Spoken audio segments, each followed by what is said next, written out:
할렐루야 굿TV 세상을 보는 창 오셉 오감을 시청하시는 시청자 여러분, 저는 새하늘교회 목사 오희숙입니다. 우리 좋으신 하나님께서 제 강의를 시청하시는 모든 분들께 큰 은혜 주시기를 기도합니다. 오늘 주제는 보물섬이라는 큰 주제 안에서 6번째 시간입니다. 오늘의 주제는 삼시대와 제사입니다. 주제 말씀은 마태복음 13장 44절, 천국은 마치 밭에 감추인 보화와 같으니 사람이 이를 발견한 후 숨겨두고 기뻐하며 돌아가서 자기의 소유를 다 팔아 그 밭을 샀느니라. 오늘 6강 삼시대에 대해서 여러분과 함께 하려고 합니다. 그래서 삼시대에 나오면서 또 우리는 제사와 함께 연합해서 여러분과 함께 그 천국행을 가려고 합니다. 자, 성경에서 이제 우리 에덴 동산 낙원에 불순종을 통하여서 에덴 동산이 죄로 들어왔어요. 그런데 하나님이 불순종한 자에게 첫 한 가지 주신 게 있어요. 가장 먼저 주신 거, 그것은 자식이에요. 자식을 키우면서 너희들은 이걸 봐라. 아비의 마음이 어떠한지, 내가 너희들을 향한 마음이 어떠한지, 내가 너희들에게 무엇을 주려고 하는지 너희가 안다면은 이렇게 불순종하지 않을 텐데 하고 아버지의 마음을 드러내기 위해서 자식을 줍니다. 그게 아담에게 주신 자식, 가인과 아벨과 셋이라는 세 자녀를 주셔요. 아니, 한 자녀 주셔도 되고 두 자녀 주셔도 되고, 그런데 5자녀 주셔도 되고 그러는데 하나님은 일단 아담을 통해서 세 자녀를 주시는데 여기서 여러분 눈이 떠져야 돼요. 3단계의 눈이 떠져야 된다는 것. 가인을 통해서 무엇을 말씀하시고, 아벨을 통해서 무엇을 말씀하시고, 셋을 통해서 무엇을 말씀하시는지 저는 여기서 딱 발견한 게, 성경을 볼 때마다 뭐라 말씀하시냐면 아브라함의 하나님이요, 이삭의 하나님이요, 야곱의 하나님이요 라고 딱 얘기를 하셔요. 그 다음에 사울과 다윗과 솔로몬에 대한 얘기를 하고, 아, 여기에 무엇인가 있구나. 그래서 그걸 발견한 게, 아, 가인을 통해서 율법을 얘기하시는구나. 아벨을 통해서 복음을 얘기하시는구나. 셋을 통해서 성령 환란 재림의 시대를 말씀하시는구나. 이걸 깨달은 거예요. 이 3시대, 율법의 시대, 복음의 시대, 재림 환란의 시대를 하나님은 세 사람을 통해서 말씀해 주십니다. 이 세 사람을 통해서 말씀해 주시는데, 우선 가인은 어떤 사람이냐면은 가인은 농사를 짓는 사람이에요. 다시 말해서 육의 사람이라는 거예요. 가인은 육의 사람. 그래서 대장장, 작살, 창 이런 뜻이 있어요. 그럼 농사를 짓는다는 것은 무엇이냐면은 땅의 일을 하는 자라는 거예요. 땅의 일. 다시 말해서 육신의 일을 하는 자. 그래서 성경에 보면은 가인은 들사람이라 이렇게 말씀하세요. 들사람. 그래서 율법은 여러분, 우리가 이 땅에 존재할 때만 필요합니다. 그 율법을 천국까지 끌고 가는 게 아니에요. 법은 내가 육체가 있는 동안에, 내 육체가 죽은 후에는 법은 전혀 필요 없어요. 그래서 내가 미국에 태어나면은 미국의 법이 적용을 받고, 한국에 태어나면 한국의 법을 적용을 받는 거예요. 그가 어디에 있느냐? 그럼 우리는 그리스도 안에 있기 때문에 우리는 하나님 나라의 법을 적용을 받는 거예요. 그래서 하나님이 구약을 먼저 주신 것은 우리 육체를 하나님의 법으로 바꾸라 이 말이에요. 내가 손으로 하는 일, 내가 발로 하는 일, 내가 머리로 하는 일, 내 육체가 움직여져서 하는 것들, 그걸 가인을 통해서 말씀하십니다. 그러면 하나님이 굳이 사람을 통해서 이렇게 얘기하나? 아니요. 예수님이 말씀하십니다. 모세의 율법과 선지자의 글은 다 나를 가리켜 말하였다라고 말씀하세요. 이 세 사람을 통하여 예수 그리스도의 속성이 분명히 증거가 된다는 거예요. 그래서 육체는 하는 일이 뭐예요? 죽이고 멸망시키는 거. 너희는 너희 아비 마귀에게서 태어났으니 너희가 하는 일은 죽이고 멸망시키는 일이라고 합니다. 그래서 육체는 자꾸 영을 죽이려고 그래요. 복음을 죽이려고 그래요. 그래서 그 복음의 역할로 태어난 사람이 아벨입니다.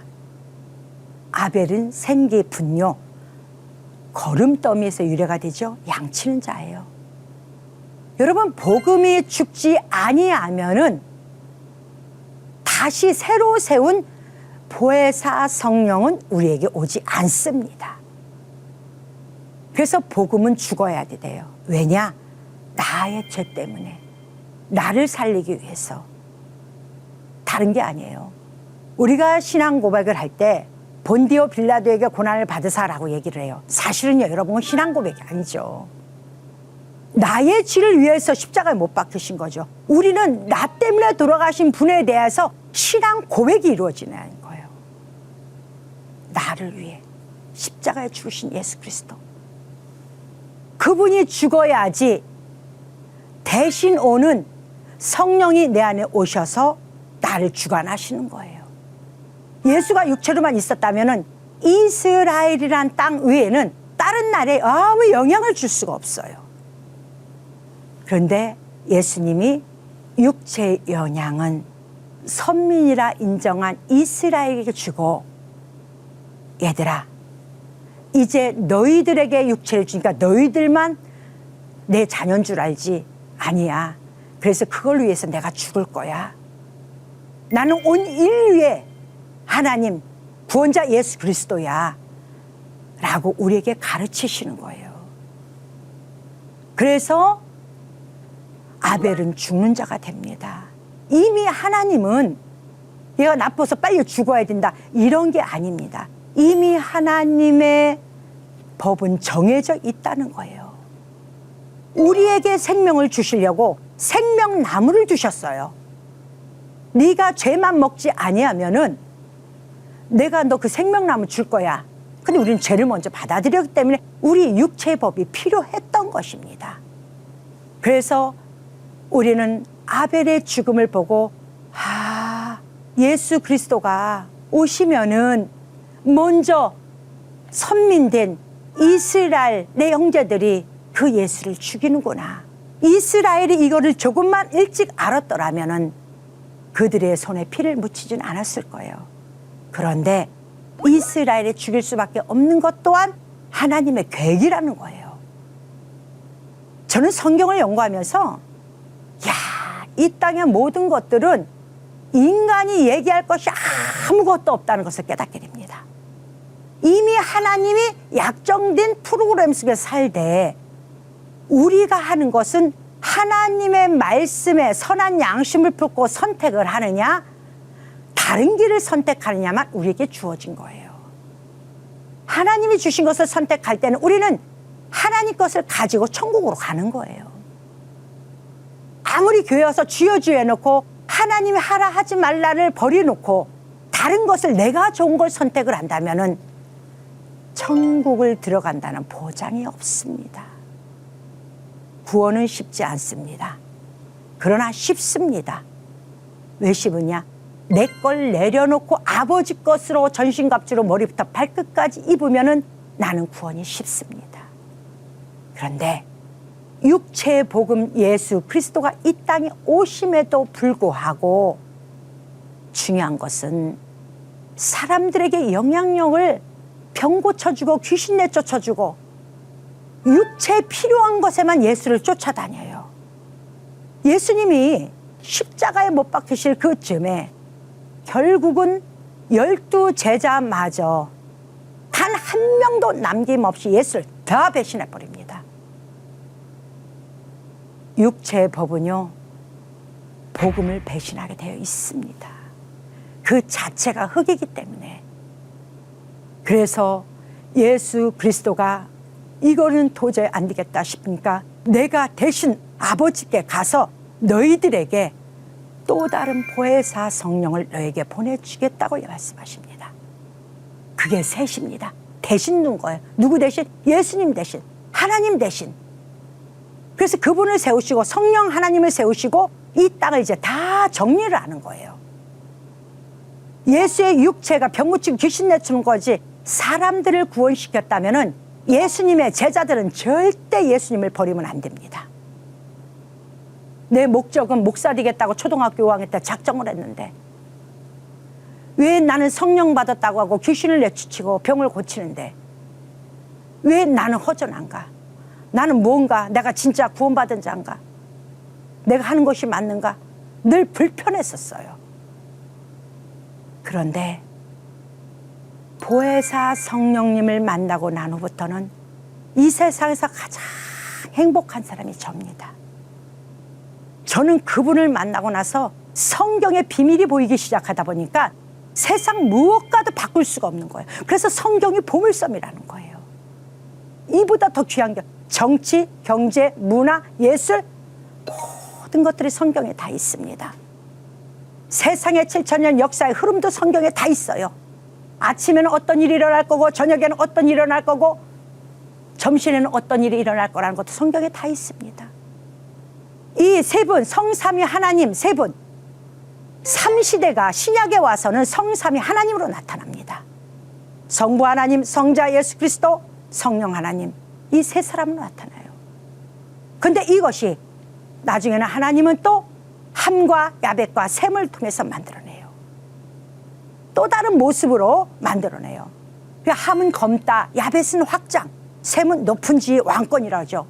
우리는 셈족이에요. 마지막 왕권 성도로서 이 땅을 말씀으로 마무리할 자들이에요. 법이 생성해서 움직여지는 시대가 함의 시대고 전 세계 복음이 확장되는 시대가 야벳의 시대입니다. 그래서 야벳 족속이 장성한 거예요. 왜? 땅을 지배하기 때문에. 셈의 족속 우리는 세심해야 돼요. 마무리를 해야 되기 때문에. 그래서 그 3시대를 율법과 복음과 환란 재림을 하나님은 함과 야벳과 셈을 통해서 또 넣어놓습니다. 아브라함과 이삭과 야곱을 통해서 또 그런 방법으로 넣어놔요. 그러면서 아브라함은 믿음에 관해서 가라면 가고, 그래서 율법은 하나님의 명령을 지키는 것을 예표합니다. 이삭은 자기의 뜻을 내미치지 않아요. 오직 하나님 말씀, 자신을 드리고 하나님 말씀에만 우물을 파는 자예요. 이게 복음이에요. 야곱은요, 돌아오는 자예요. 하나님 앞에 돌아갈 때 우리는 야곱을 통해서 마지막 환란 재림의 시대를 딱 봐야 되는 거예요. 야곱이 왜 왕권 성도가 될 수 있냐면은 발꿈치를 잡은 자예요. 여기 놀라운 비밀이 있습니다, 여러분. 모세가 지팡이를 던지니까 뱀이 됩니다. 그런데 모세가 뱀의 꼬리를 잡으니까 다시 지팡이가 돼요. 여기서 마지막 시대에 사는 성도들이 이 능력을 받아야만이 내 아버지 집으로 돌아갈 수 있는 거예요. 우리의 발꿈치를 상하게 하는 게 뭐예요? 사단 마귀예요. 우리가 가는 복음의 발걸음을 다 막는 거예요. 천국 가는 길을 막는 거예요. 그런데 그 뱀의 꼬리를 탁 잡아버려요. 그럼 뱀은 어디라고 그랬어요? 세상이 뱀이에요. 감춰진 세상의 끄트머리를 딱 잡았을 때 그 세상의 끄트머리를 통해서 우리는 지팡이, 길을 안내하는 지팡이로 만들 능력이 돼야 되는 거예요. 그런 자가 바로 왕권 성도라는 것입니다. 하나님은 사울을 통해서 준수한 모습을 또 보여주셔요. 그래서 위의 영은 준수한 거예요. 근데 다윗을 통해서 무한한 사랑을 또 보여주시고, 그 무한한 사랑이 솔로몬을 통해서 화평, 평화를 또 보여주셔요. 이것이 하나님이 시대에 따라 3시대를 우리에게 보여주는 거예요. 아브라함의 시대는 이러했고, 사울의 시대는 이러했고, 가인과 아벨과 셋의 시대는 이러한 것을 시대마다 하나님의 율법과 복음과 환란 재림을 딱 놓으셨다는 거예요. 그래서 우리는 이 3시대를 우리의 눈에 창으로 둬야 되는 거예요. 세상을 볼 때든지 하나님의 말씀을 볼 때 이 새 창으로 하나님이 이 사람을 통해서 뭘 말씀하실지, 아, 이것은 내 것이구나 나의 육체를 바꿔야지. 이것은 복음에 관한 것이구나. 내 영을 정결케 하고 바꿔야지. 이거는 환난 재미구나.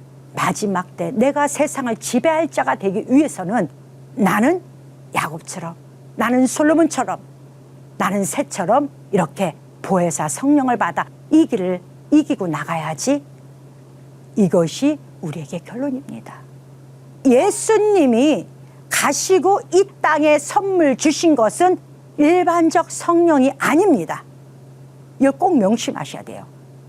보혜사 성령, 이건 진리의 성령이에요. 그 진리의 성령이 나에게 오시면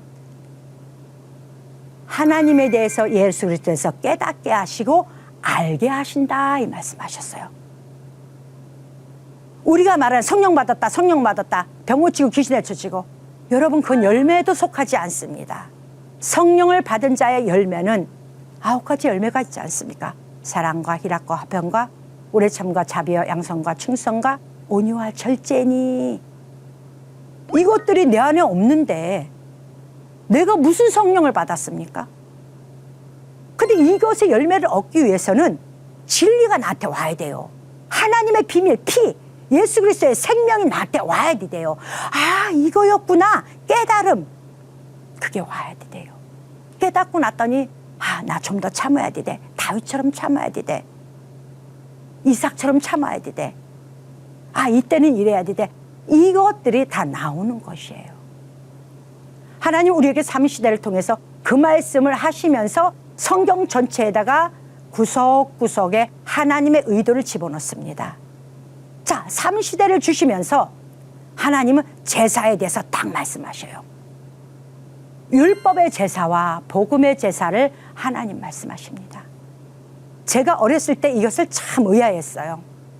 가인의 제사는 농사를 지어서 드린 것이고 아벨의 제사는 양을 쳐서 양을 피로 드렸다고 그랬어요. 그러면은 목자들의 예배는 받는 거고 우리 아버지가 시골에서 농사 써서 드린 건 안 받는 건가? 저는 어렸을 때 초등학교 5학년 때부터 이거 의문이 굉장히 많이 갔어요. 그런데 그 의미가 아니었더라고요. 제가 성령을 받고 깨달은 것은 우리가 교회 가서 내 남편, 나 먹고 잘 사는 거, 내 자녀, 여러분 다 육신의 농사입니다. 하나님이 그것도 들어줘요. 그러나 하나님 나라의 열매는, 영적 열매는 없습니다. 하나님이 원하는 거는 피, 양의 피. 양은 예수 그리스도를 얘기합니다. 그럼 예수님의 감춰진 그 피의 비밀로 가지고 하나님 이러셨군요. 그러니까 저도 이러한 자로서 나도 올바르게 살아가게 해주시옵소서 라고 기도하며 예배드린 아벨의 제사를 기뻐 받으시는 거예요. 이 예로 아도니아가 있습니다. 아도니아가 굉장히 준수한 자였어요. 오죽하면은 왕자들과 신하들, 유다의 모든 사람들이 이 아도니아 예배에 초청을 받아 거기서 예배를 드립니다. 근데 아도니아의 본깃을 알아야 돼요. 본질은 핫깃 엄마한테서 태어났어요. 핫깃은 무슨 얘기냐면 축제라는 뜻이에요. 아도니아는 축제 때 태어난 아들, 우리말로 지금 얘기하면 은혜 시대에 태어난 아들이에요. 모든 유대인들이 다 좋아하는 그러한 지도자였다는 거예요. 근데 하나님이 아도니아 예배를 안 받아요. 왜냐? 아도니아가 예배드린 장소가 있어요. 그 아도니아가 예배드린 장소 에네로겔이에요. 거기는 표백자에서 겉만 표백했다는 거예요. 속까지 변질됐다. 그러니까 다 변했다는 게 아니에요. 소알렛이라는 뜻은 살금살금 걷다 뱀에서 유래가 된 거예요. 그러면 이 얘기는 무엇이냐? 세상 것을 가지고 겉으로 근엄하게 표정해서 하나님의 제자인 양, 사도인 양 그렇게 겉에 멋있게 제사 드리는 거. 그 속에 하나님이 계실까요? 여러분, 사람을 속여도 하나님을 속일 수가 없습니다. 절대 아니에요. 우리가 주일날 예배를 가는데 여러분, 북한에서는 그 힘들 때 어디에 숨어서도 예배를 드린다고. 우리는 영화도 보고 가지각색을 많이 봐요. 근데 우리는 조그만 환경이 바뀌면은 멈춰버려요. 왜 그럴까요? 표백자의 샘에서 예배를 드려서 그래요. 에누로겔 근처에서 뱀에요로. 내 심령의 생각으로 예배를 드린다 이 말이에요. 뱀을 들여다놓고 예배 드리는 게 아니라 내 심령, 내가 판단해서, 내가 주인이 되어서. 하나님은 그걸 원하지 않았어요. 하나님이 원하는 예배는 피로, 복음으로, 양의 피로 드리는 거. 이것을 예배라고 합니다. 그런데 솔로몬이 왜 왕으로 선택받았느냐? 밧세바 엄마로부터 태어났어요. 그 뭐냐? 여러분 교회 가서요, 말씀을 볼 때 오늘 말씀 한 구절 한 구절이 아멘, 이것은 내 것입니다, 나 약속합니다, 언약을 맺어야 돼요. 밧세바라는 뜻은 언약의 우물, 맹세의 우물, 이 뜻이에요. 여자라는 뜻이에요. 여자는 교회면서 신부, 성도들 얘기하는 거예요. 다윗은 복음을 얘기합니다. 그러면은 예수 그리스도, 복음의 예수 그리스도 신랑이 나에게 올 수 있는 유일한 길은 뭐냐? 말씀이신 예수 그리스도가 성경에 기록한 말씀대로 늘 약속을 하고 지켜 행하는 자에게 예수님은 신부한테 찾아오시는 거예요. 그 찾아온 자의 아들이 누구예요? 솔로몬이에요. 그래야 비로소 솔로몬 평화를 누리는 거예요. 아, 이거구나. 하나님의 의도는 이거였구나. 그러다 보니 솔로몬은 사도, 분하야, 나단, 밧세바, 솔로몬 5명 사람 가지고 다윗의 뒤를 이어받는 엄청난 능력을 받습니다. 이게 솔로몬이에요. 예배 하나 성공해서 누구를 잘 뒀습니까? 어머니를 잘 뒀어요. 가르치는 자를 잘 뒀어요. 그의 모티브를 잘 뒀다는 거예요. 그래서 그는 언제나 아무도 없고 알아주지 않아도 사도 공의로서 분하에 하나님이 주셨다는 믿음을 가지고 나단, 양심, 다윗에게 나타난 야단이 솔로몬에게도 나타납니다. 여러분, 나단이란 뜻은 하나님의 양심을 얘기하는 거예요. 여러분 양심이 아니고 하나님 양심을 가지고 비록 적은 무리가 예배를 드렸지만 결국은 하나님의 왕권은 누구에게 왔느냐? 솔로몬에게 왔습니다. 제사는요, 나를 죽여드리는 거예요. 예수님이 그 모습을 보셔주셨잖아요. 그리고 예수님이 가신 후에 우린 예배라고 합니다. 왜요?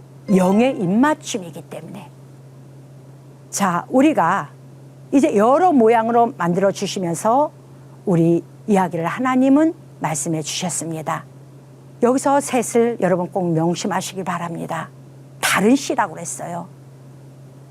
그래서 분명한 것은 예수 그리스도의 족보가 셋을 통하여 옵니다. 그럼 다시 말해서 성령 받지 아니하고 하나님의 비밀을 깨닫지 아니하면은 내가 과연 예수 그리스도의 생명책에 내 이름이 기록될까요? 여러분 스스로 판단하시길 바랍니다. 구약에도 시작에 족보요, 신약의 마태복음 1장부터 족보입니다. 왜 족보를 넣어놨을까요? 여러분의 이름이 그곳에 등록이 돼야 되기 때문에. 그래서 그 족보를 기록해 놓으신 것입니다. 이제는 여러분들이 하나님의 뜻을 잘 깨닫는 자가 돼야 돼요. 그래야만이 성령을 받아 진정한 하나님의 자녀가 되는 거예요. 자녀는요, 그 부모의 피를 이어받아요. 절대 피를 이어받지 않으면 자녀라 하지 않습니다. 반드시 우리는 예수 그리스도의 피를 이어받아야 돼요. 그러면 그 피는 어디에 있어요? 보혜사 성령 진리 안에 있어요. 감추어진 뜻 안에 있어요. 이렇게 오늘 여러분과 제가 삼시대와 제사를 다시 한번 봤듯이 요 뜻을 가지고 발견해서 그 뜻 가운데 언약을 맺어 가신다면은 여러분들은 또 천국 가는 데에 또 다른 재료를 준비가 되는 것입니다. 그래서 그 준비를 가지고 우리가 예수님이 계신 하나님 보좌 앞에 가서 함께 하나님 아버지를 아버지라 부르고 그날에 영원한 축복을 누리며 사는 우리들의 생이 될 줄 믿습니다. 하나님의 말씀으로 세상을 이해하고 바라보는 마음의 창이 여러분 안에 열리기를 소망하며 이 시간 마치겠습니다. 감사합니다.